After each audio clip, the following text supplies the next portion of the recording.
After a crazy week last week, I decided to start Mindful Mondays. It's around checking in with ourselves and with others, our friends, our family and our peers on how we're feeling emotionally, physically and mentally each week. Taking a moment in your day on a Monday to do that and to set positive intentions for the week ahead. So I'll give a few tips or suggestions for the week ahead. This week I've got 3 suggestions. The first one is choose your focus. And what I'm talking about there is controllables versus uncontrollables. There's some things we can't control right now. But what we can control, for example, and I learnt this lesson myself last week, is how much exposure we have to the media. How much we listen to the media stories, the TV, the radio, look on social media, how many phone calls we have with friends talking about the dramas of it all and the negative stuff. So choosing to possibly control that and potentially reduce it. If you're like me last week, I noticed my anxiety levels going up too high.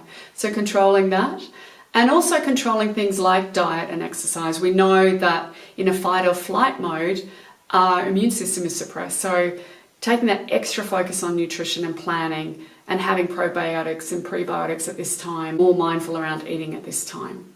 Using some time to go through the controllables for this week.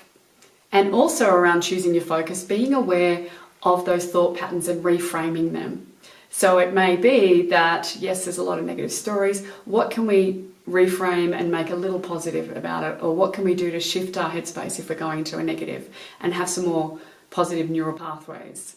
As Norman Deutsch said, neurons that fire together, wire together. So we don't want to create neural pathways that are in that negative fight or flight, anxiety, stress mode. We want to be trying to maintain some positive neural pathways and strengthening their positive as much as possible. The second suggestion for this week is around routine and ritual. The amygdala is activated when there's uncertainty and risk.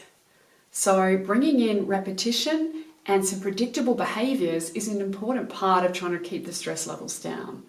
So if that may be around having a morning ritual for yourself that's positive, to bring in that first point again, starting the day with looking out at the sun, looking at a flower in the garden, playing your favourite song, dancing to your favourite song, whatever it is for you to get you in that positive space first ritual.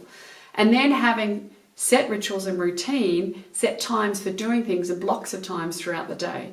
And particularly if you've got kids at home, making sure there's structure and routine for them to follow like they had in school. There's so many hours, have a break after 90 minutes, use the normal cycles of the brain and have a break, come back, sit down, have lunch at this time, have dinner at this time. So having as much routine and structure as we can. The third suggestion for this week is around connection.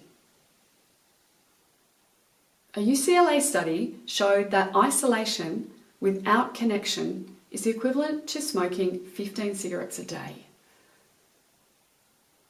That's not great for our health. So what are we doing to increase our points of connection given we're not going to our workplace? Given we can't go out and connect with as many people physically, what are we doing to increase connection points in our day now? It may be around having a coffee via Skype.